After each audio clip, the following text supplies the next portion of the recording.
Shalom Bapak Ibu Saudara kasih dalam Tuhan, kita bertemu lagi dalam ibadah online dan kita akan mendengarkan firman Tuhan. Saya ajak Bapak Ibu Saudaraku teduhkan hati kita untuk kita bisa datang kepada Tuhan. Mari saya ajak kita berdoa.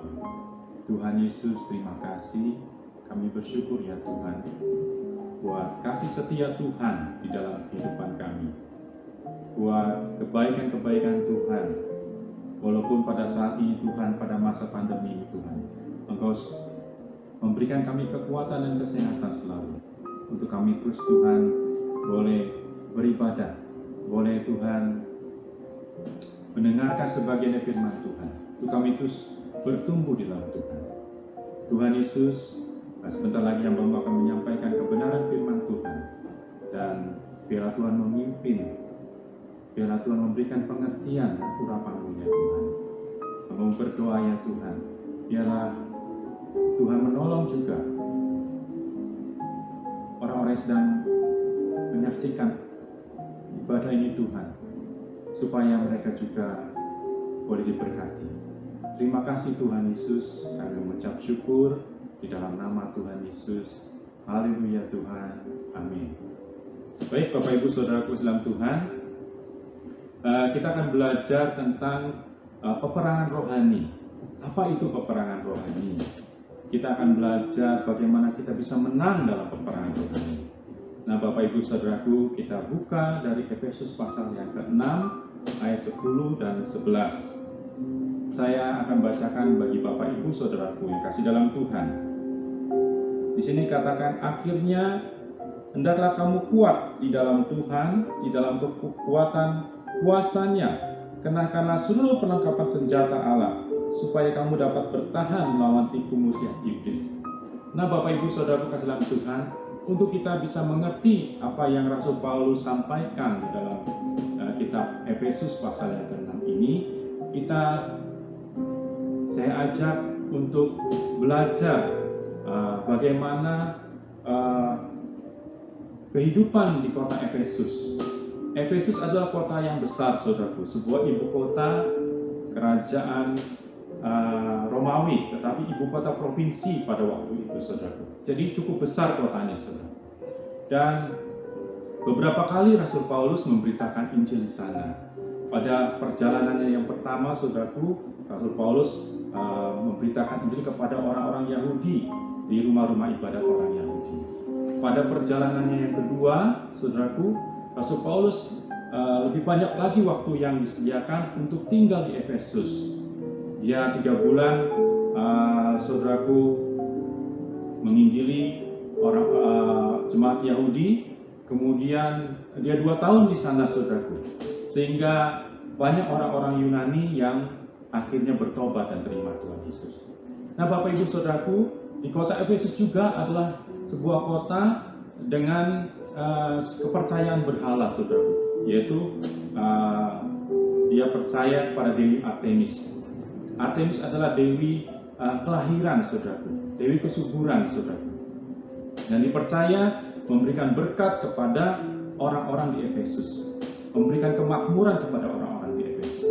Nah, saudaraku, dalam kondisi seperti ini, saudaraku, kita melihat Rasul Paulus menulis surat tentang Efesus pasal yang ke-6 ayat 10-11. Dikatakan, akhirnya hendaklah kamu kuat di dalam Tuhan, di dalam kekuatan kuasa-Nya. Kenakanlah seluruh perlengkapan senjata Allah, supaya kamu dapat bertahan melawan tipu muslihat iblis, saudaraku. Jadi saudaraku, kota ini penuh dengan penyembahan berhala. Kota ini, saudaraku, penuh dengan hal-hal yang saudaraku, mungkin kejahatan, saudaraku, ya, bukan kejahatan yang kelihatan, saudaraku, tapi banyak sekali hal-hal yang, saudaraku, tidak baik, saudaraku. Percabulan, saudaraku, kecemaran, saudaraku, melakukan hal-hal yang tidak benar, saudaraku. Nah, saudara dalam Tuhan, kita melihat juga dasar kenapa Rasul Paulus menulis ini, yaitu dalam jemaat di Efesus.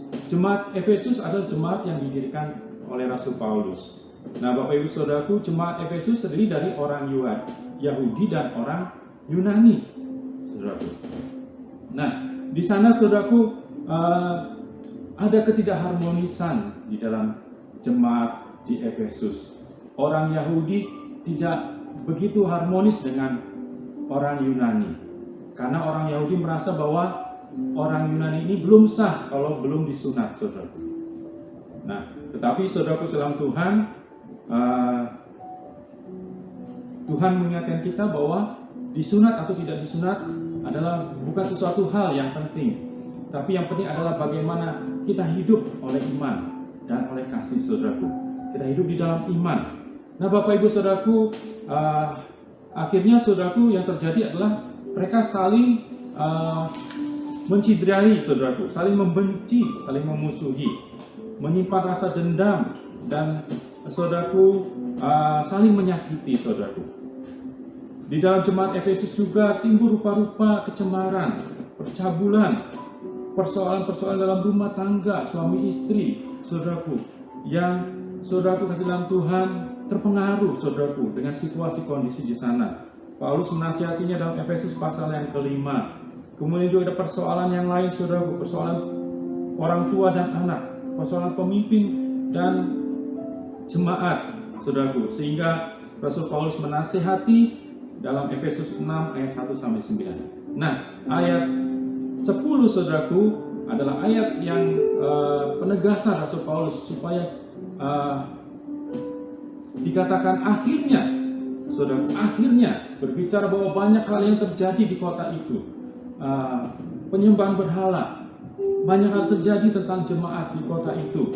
Akhirnya Rasul Paulus menegaskan, hendaklah kamu kuat di dalam Tuhan. Jadi saudaraku, Rasul Paulus ingin menegaskan kepada kita, kalau kita mau berkemenangan, kalau kita mau hidup dalam saudaraku berkat Tuhan, kita harus belajar untuk hidup dalam kekuatan kuasanya, saudaraku. Karena saudaraku, kekuatan si jahat itu, saudaraku, sedang aktif, saudaraku. Kita sering berpikir bahwa kejahatan itu, saudaraku, terjadi karena perilaku seseorang. Tapi saudaraku, di dalam Efesus pasal yang ke-6 dikatakan bahwa kejahatan itu adalah sesuatu yang bekerja aktif, membawa seseorang, mencenderungkan seseorang, menyerang seseorang sehingga mereka melakukan perbuatan-perbuatan yang jahat dan durhaka, saudaraku. Ya, Rasul Paulus, oleh karena itu Rasul Paulus, saudaraku, menasihatkan kepada jemaat di Efesus, kenakanlah seluruh perlengkapan senjata Allah supaya kamu dapat bertahan melawan tipu muslihat iblis, saudaraku. Nah, Bapak Ibu Saudaraku, kita akan lihat juga bahwa memang, saudaraku, tanpa kita sadari sebetulnya, saudaraku, ya, di dalam doa Bapa kami juga, saudaraku, menjelaskan bahwa ada kekuatan jahat, saudaraku, yang coba sering mengganggu kita, saudaraku. Saya berharap kita menyadari, saudaraku, ini. Matius 6 ayat 13 dikatakan, dan janganlah membawa kami ke dalam pencobaan, tetapi lepaskanlah kami daripada yang jahat. Efesus 2 ayat 2, saudaraku, kamu hidup di dalamnya karena kamu mengikuti jalan dunia ini, karena kamu mentaati penguasa kerajaan angkasa, yaitu roh yang bekerja, yang sekarang sedang bekerja di antara orang-orang durhaka. Jadi saudaraku, ada roh yang bekerja, saudaraku, di antara orang-orang durhaka. 1 Petrus 5 ayat 8, saudaraku, dikatakan, sadarlah dan berjaga-jagalah, lawanmu si iblis berjalan berkeliling sama seperti singa yang mengaum-ngaum dan mencari orang yang dapat ditelannya. Nah, Bapak Ibu Saudaraku, si jahat itu dia aktif bergerak, saudaraku, untuk supaya dikatakan berjalan berkeliling seperti singa, saudaraku. Nah, saudaraku, jangan sampai takut ya, karena ini seperti, saudaraku, yang mengaum-ngaum, ya, mencari orang yang dapat ditelannya. Nah, Bapak Ibu Saudaraku, kasih dalam Tuhan, kita tahu bahwa Tuhan Yesus sudah menang, saudaraku. Nah, mungkin kita bertanya, apa sih korelasinya? Kalau Tuhan Yesus sudah menang, berarti kita akan menang. Nah, Bapak Ibu Saudaraku, betul Tuhan Yesus sudah menang, saudaraku. Tapi si jahat, saudaraku, dia berusaha, dia melakukan segala usaha untuk supaya menjatuhkan orang-orang percaya, saudaraku. Nah, saudaraku dalam Tuhan, kita buka firman Tuhan bahwa kuasa Kristus yang hebat, saudaraku ya. Dikatakan Efesus 1 ayat 19. Jadi, tadi Rasul Paulus berkata bahwa akhirnya hendaklah kamu kuat di dalam Tuhan, di dalam kekuatan kuasanya. Kuasa siapa? Kuasa Kristus, saudaraku. Karena Kristus sudah menang, saudaraku. Ya. Nah, Bapak Ibu saudaraku, nah Tuhan Yesus berdaulat dan sudah mengalahkan si iblis. Dikatakan kuasa Tuhan, Efesus 1 ayat 22. Dan segala sesuatu telah diletakkannya di bawah kaki Kristus, dan dia telah diberikan kepada jemaat sebagai kepala dari segala yang ada. Kolose 2 ayat 15. Ia telah melucuti pemerintah-pemerintah dan penguasa-penguasa dan menjadikan mereka tontonan umum dalam kemenangannya atas mereka. 1 Yohanes 3 ayat 8. Barang siapa yang tetap berbuat dosa berasal dari iblis, sebab iblis berbuat dosa dari mulanya. Untuk inilah anak Allah, Yesus, menyatakan dirinya, yaitu supaya ia membinasakan perbuatan-perbuatan iblis itu, saudara. Nah, saudara dalam Tuhan, Tuhan Yesus sudah meremukkan kepala si jahat, tapi masih ada ekornya, saudaraku, yang suka berkibas-kibas, saudaraku, ingin menjatuhkan orang percaya, saudaraku. Nah, saudara dalam Tuhan, itulah tugas kita, supaya kita jangan sampai, saudaraku, gagal mengikut Tuhan, supaya kita tetap kuat mengikut Tuhan, supaya kita menjadi anak Tuhan yang berbuah, saudaraku. Nah, Bapak Ibu saudaraku dalam Tuhan, oleh karena itu, saudaraku, kita menyadari kuasa Tuhan sungguh luar biasa. Tuhan sudah mengalahkan si jahat, tetapi si jahat masih ada, saudaraku, dan dia berusaha untuk menjatuhkan kita. Tapi saudaraku dalam Tuhan, dikatakan bahwa senjata-senjatanya sudah dilucuti oleh Tuhan. Berarti yang tinggal apanya, saudaraku? Yang tinggal adalah tipu muslihatnya, saudaraku. Ya, jadi orang percaya sadar dan berjaga-jaga. Karena iblis, saudaraku, walaupun senjata-senjatanya sudah dilucuti, saudaraku, tapi masih punya tipu muslihat. Dan juga, saudaraku, dia yang suka mendakwa dan menuduh kita, saudaraku. Karena kita orang percaya, jadinya lemah, saudaraku. Jadinya, saudaraku, kita saling menghancurkan. Karena kita sering mendengarkan hal-hal yang, saudaraku, membuat kita jadi bisa bertengkar, saudaraku. Saudaraku dalam Tuhan, tadi kita belajar bahwa si iblis, ya, kekuatan si iblis bukan pada senjatanya lagi, saudaraku ya, tapi pada tipu muslihatnya, yang kemudian juga kepada dakwaannya, saudaraku, yang dia lakukan, saudaraku. Dia tidak berhenti siang dan malam, saudaraku. Nah, kalau kita lihat dalam Kejadian 3 ayat 1-5 bagaimana Hawa mengalami tipu daya si jahat, saudaraku, kita akan mengerti, saudaraku. Kemudian bagaimana Tuhan Yesus dicobai di padang gurun, kita akan mengerti bahwa iblis ada senjatanya, ada tipu muslihat, saudaraku. Ya, saudaraku ya. Kemudian, saudaraku, senjata berikutnya adalah mendakwa siang dan malam, terus-terusan, saudaraku, supaya kita jatuh, saudaraku. Zakaria 3 ayat 1, Kolose 2 ayat 14, Wahyu 12 ayat 10. Nah, Bapak Ibu saudaraku, pertempuran itu mempengaruhi pemikiran kita, perasaan kita, sehingga kita, saudaraku, bisa jatuh dalam dosa. Ya, ingat bagaimana murid-murid Tuhan Yesus pada waktu Tuhan Yesus mau disalib, berdoa di Taman Getsemani. Tuhan katakan, berdoalah dan berjaga-jagalah supaya kamu jangan jatuh ke dalam pencobaan, saudaraku. Nah, Bapak Ibu saudaraku, saya tidak bisa membayangkan apa yang terjadi kalau seandainya murid-murid itu berdoa dan kemudian saudaraku berjaga-jaga, saudaraku. Pasti saya berpikir murid itu tidak akan lari terbirit-birit, tidak akan saudaraku tercerai-berai. Dia tetap solid mengikuti Tuhan walaupun sampai di kayu salib, saudaraku. Nah, Bapak Ibu saudaraku, oleh karena itu orang percaya harus tetap berdiri teguh, bertahan dan mengadakan perlawanan dengan mengandalkan kuasa Allah dan perlengkapan senjata Allah, saudaraku. Meskipun begitu, saudaraku, saya menasihatkan kita supaya kita jangan melihat pada kekuatan iblisnya, saudaraku, ya, sehingga kita menjadi takut. Tetapi kita harus bersandar pada kekuatan kuasa Tuhan. Dia sudah menang, saudaraku. yang segala sesuatu sudah diletakkan di bawah kaki Kristus. Ketika kita hidup percaya dengan Tuhan, kita hidup dalam kuasa Tuhan, kekuatan kuasanya, kita memakai seluruh perlengkapan senjata Allah, kita dapat mengadakan perlawanan, saudaraku, pada hari-hari yang jahat, saudaraku. Pada masa-masa ini, saudaraku, ya, pada masa-masa ini banyak waktu, uang, saudaraku, teknologi, saudaraku. Nah, saudaraku, saya bertanya, apakah kita, saudaraku, sebagai orang percaya, hidup kita bertumbuh di dalam Tuhan? Hidup kita mengalami kemenangan di dalam Tuhan, saudaraku. Hidup kita mengalami, saudaraku, kehidupan rohani yang semakin kuat. Nah, kalau belum, saudaraku, berarti ada sesuatu yang harus kita perbaiki dalam hidup kita. Jangan-jangan, saudaraku, kita belum memakai perlengkapan senjata rohani, sehingga kita mudah jatuh. Kita mudah, saudaraku, tidak bisa berdiri teguh.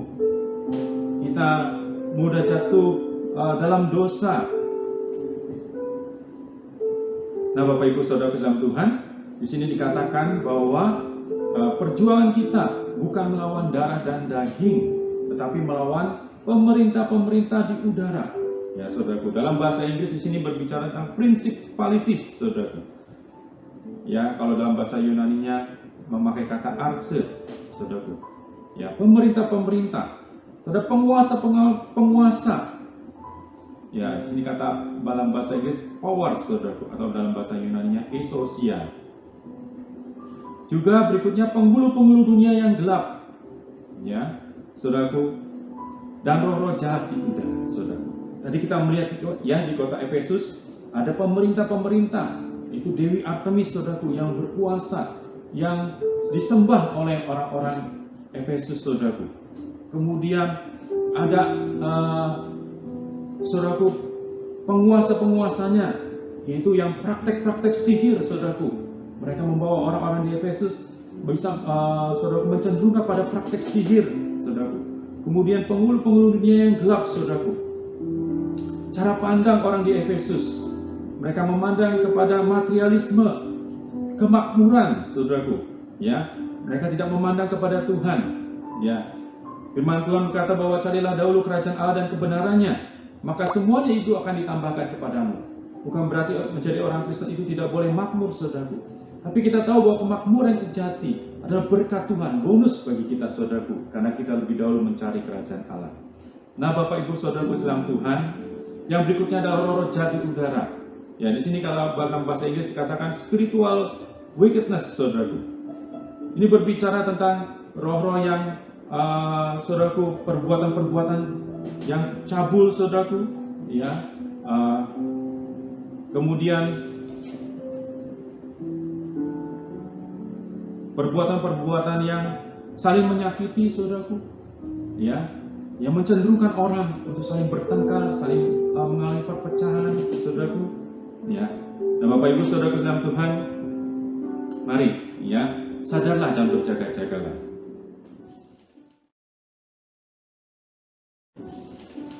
Nah, Bapak Ibu, kita akan belajar apa sih perlengkapan senjata Allah itu. Ya, di sini katakan bahwa ambillah seluruh perlengkapan senjata Allah, ayat yang ke-13, saudaraku, ya. Sebab itu ambillah seluruh perlengkapan senjata Allah, supaya kamu dapat bertahan, supaya kamu dapat mengadakan perlawanan pada hari yang jahat itu dan tetap berdiri sesudah kamu menyelesaikan segala sesuatu. Nah, saudaraku, sebagai orang percaya, ada 6 perlengkapan senjata Allah, saudaraku, yang disampaikan ya oleh Rasul Paulus, saudaraku. Nah, tapi ada 2 hal yang juga yang kita penting kita jaga-jaga, saudaraku, ya. Harus kita belajar juga, saudaraku. Yang pertama, berdirilah tegap, saudaraku.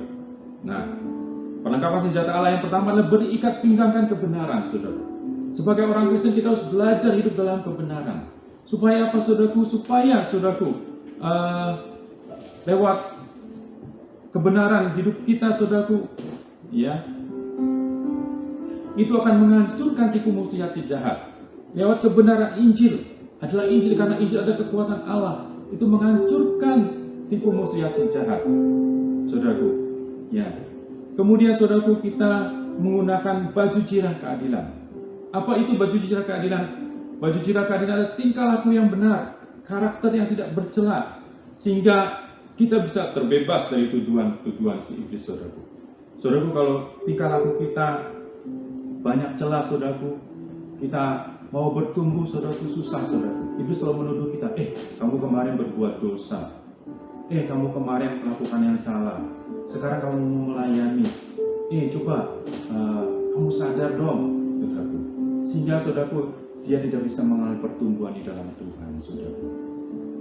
Atau, saudaraku, dalam Tuhan juga bisa terjadi, saudaraku, ketika kita tidak melakukan tingkah laku yang benar, saudaraku, ya, kita belum baca Alkitab, saudaraku, ya, iblis selalu mendakwa kita, kamu belum baca Alkitab, saudaraku, ya, bagaimana kamu akan mempeakan orang-orang, kamu belum baca Alkitab, saudaraku. Saudaraku, kita belajar, saudaraku, ya, senjata iblis adalah yang pertama tipu muslihatnya, yang kedua adalah dakwaannya, saudaraku. Nah, Bapak Ibu Saudaraku, yang berikutnya adalah berkasutkan kerelaan untuk memberitakan Injil damai sejahtera, saudaraku. Saudaraku dalam Tuhan, kita sebagai orang percaya harus rela memberitakan Injil. Kasut itu, saudaraku, membuat kita aman, saudaraku, kaki kita, saudaraku. Kalau kaki kita berjalan tanpa kasut, mungkin kaki kita akan berdarah-darah, saudaraku, nabrak batu dan sebagainya. Akhirnya perjalanan rohani kita jadi terganggu, saudaraku, ya, terpincang-pincang, saudaraku. Kita tidak ingin hidup sebagai orang Kristen yang terpincang-pincang, saudaraku, ya, tidak bisa berlari mengejar mahkota yang Tuhan sudah sediakan, saudaraku, ya. Jadi, saudaraku, kita harus belajar rela memberitakan kabar baik, saudaraku. Di sini, saudaraku, dikatakan bahwa kabar baik berita Injil itu adalah membawa perdamaian, membawa damai sejahtera, saudaraku, ya.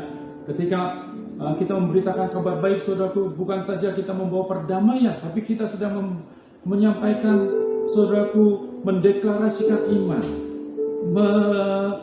menyatakan otoritas Allah, bahwa semua orang harus bertobat pada Tuhan, sehingga orang itu diselamatkan, yang pada akhirnya memberikan perdamaian, bukan hanya pada kita kepada Allah, tetapi orang itu kepada Allah, dan diri kita sendiri mengalami kedamaian, saudaraku.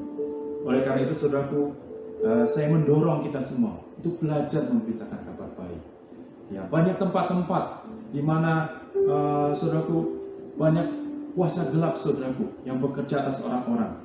Nah, saudara, kalau kita beritakan Injil di sana, saudaraku, orang-orang itu mengenal juru selamat, maka, saudaraku, tempat-tempat yang tadinya gelap bisa menjadi terang, saudaraku. Nah, Bapak Ibu Saudaraku, sehingga ruang gerak si jahat makin dipersempit, saudaraku. Yang berikutnya, saudaraku, adalah perisai iman. Ya, perisai iman adalah namanya juga perisai, berarti melindungi seluruh tubuh kita. Ya, saudaraku, dikatakan memadamkan panah api dari si jahat, serangan-serangan rohani. Ya, saudaraku, mungkin kita sering merasa bahwa banyak tuduhan, rasa bersalah. Ya, kita sering jatuh dalam dosa kesombongan, dosa pemberontakan. Tahu-tahu kita berpikir yang jahat, saudaraku, ya, lihat berita kita berpikir yang jelek, saudaraku, ya, kita berpikir kebencian, saudaraku, ya, kita berpikir yang asusila, saudaraku, ya, maaf, saudaraku, ya, itu, saudaraku, si jahat bekerja, ya, tipu dayanya, saudaraku, membuat kita untuk kita jatuh dalam dosa. Tapi, saudaraku, kita gunakan perisai iman, saudaraku, kasih dalam Tuhan, ya, sehingga itu bisa memadamkan panah api dari si jahat. Yang berikutnya adalah ketopong keselamatan. Nah, ini melindungi kepala kita, saudaraku, ya. Ini berisi kepastian keselamatan. Sebagai orang percaya, kita harus mengerti dengan jelas tentang keselamatan. Kita harus yakin bahwa kita diselamatkan. Kita mengalami anugerah Tuhan, keselamatan Tuhan, saudaraku. Kita mati, kita bangkit bersama Tuhan, kita dimuliakan bersama Tuhan, sehingga kita memiliki ketenangan dalam menjalani kehidupan rohani kita, saudaraku. Nah, Bapak Ibu, yang berikutnya adalah pedang roh, yaitu firman Allah. Orang percaya yang diperlengkapi dengan kuasa Roh Kudus, ya, perkataan Allah yang berkuasa untuk mengalahkan serangan dan tipu muslihat iblis. Saudaraku, yang berikutnya dua yang penting lagi, seperti tadi, berdiri tegak. Yang terakhir, saudaraku, berdoa, saudaraku, setiap waktu, saudaraku, untuk orang-orang kudus. Nah, saudaraku, ketika orang-orang percaya menggunakan selengkap senjata Allah, apa yang terjadi saudaraku? Maka orang-orang percaya akan bisa bertumbuh dengan kuat saudaraku. Ya, tidak mudah jatuh saudaraku, tidak mudah sakit secara rohani saudaraku. Ya, mereka menjadi maksimal di dalam Tuhan. Mereka boleh bertumbuh dalam panggilan Tuhan saudaraku. Mereka mengejar, mereka menjadi bersemangat, bertenaga saudara. Nah saudaraku, kita tidak mau menjadi orang Kristen yang saudaraku lemah saudaraku. Ya, karena kita terus diserang oleh si jahat. Saudaraku, tadi ingat bahwa dakwaan itu saudaraku siang dan malam saudaraku. Ya, si iblis nggak habis-habisnya. Meskipun senjatanya si iblis sudah dihancurkan oleh Tuhan, tapi masih ada dakwaannya yang terus-menerus saudaraku membuat kita jadi lemah saudaraku. Nah Bapak Ibu saudaraku, kita mau sebagai orang percaya, kita mau menjadi kuat saudaraku. Kita mau hidup dalam kemenangan. Amin.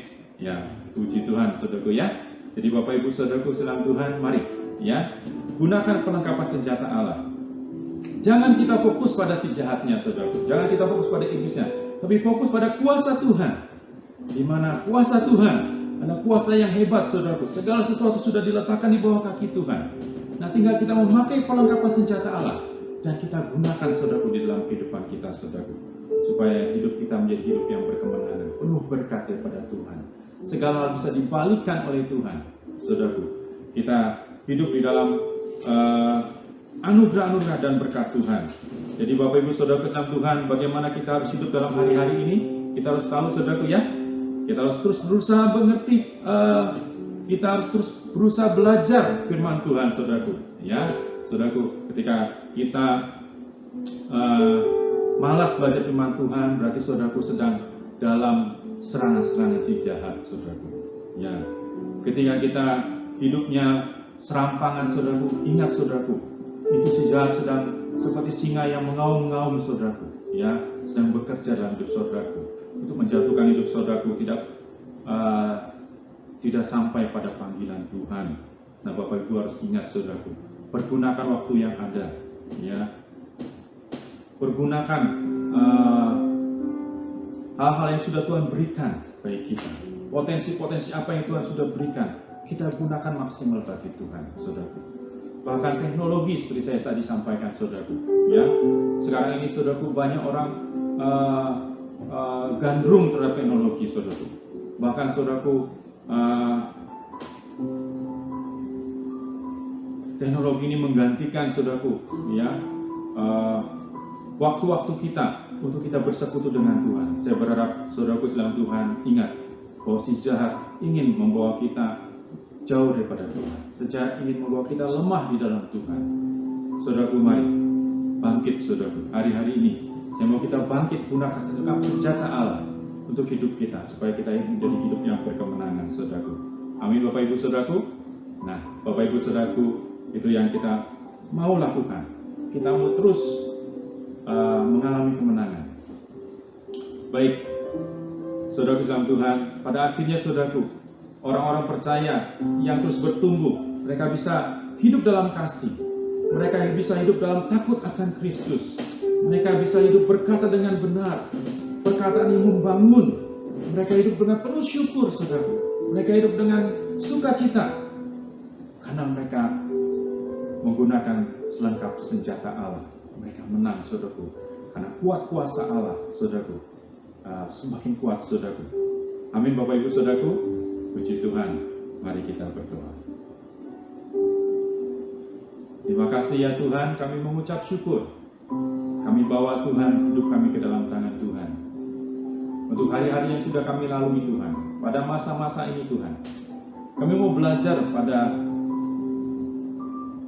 dari apa yang Rasul Paulus katakan Tuhan, untuk mengambil selengkap senjata Allah dalam hidup kami Tuhan, sehingga kehidupan kami saat itu tidak menjadi kedodoran Tuhan, tidak menjadi mudah lemah Tuhan, mudah dipengaruhi Tuhan, mudah untuk melakukan hal yang tidak berkenan kepada Tuhan, mudah jatuh ya Tuhan, dan banyak hal-hal lainnya Tuhan, sehingga kami Tuhan tidak mengalami apa yang Tuhan sudah sediakan bagi kami. Berkat-berkat Tuhan, hidup berkemenangan, hidup dalam anugerah Tuhan. Kami kehilangan Tuhan arah dalam hidup ini Tuhan. Tapi biarlah Tuhan, mari Tuhan, biarlah kami menyadari Tuhan apa yang terjadi pada jemaat di Efesus Tuhan, itu tidak terjadi di dalam kehidupan kami pada saat ini Tuhan. Bahwa kami Tuhan menjadi jemaat yang terus hidup dalam kasih Tuhan. Jemaat yang terus Tuhan makin takut akan Tuhan. Jemaat yang hidup dalam kerendahan hati Tuhan. Jemaat yang hidup ya Tuhan terus untuk belajar firman Tuhan. Jemaat yang hidupnya semakin kuat dengan Tuhan. Kami berdoa ya Tuhan. Jemaat yang semakin antusias Tuhan dengan Tuhan. Bapa Surgawi, mari ya Tuhan. Kami bawa Tuhan semuanya ke dalam tangan Tuhan. Supaya kehidupan kami Tuhan menjadi kehidupan yang indah ya Tuhan. Seperti yang Tuhan rencanakan dalam kehidupan kami. Terima kasih Tuhan Yesus. Hamba-Mu sudah menyampaikan kebenaran firman-Mu. Tuhan yang terus berbicara bagi kami Tuhan. Lebih daripada yang bisa hamba-Mu sampaikan. Terima kasih Tuhan. Kami mengucap. Hamba-Mu bawa Tuhan ke dalam tangan Tuhan. Di dalam nama Tuhan Yesus. Haleluya. Amin.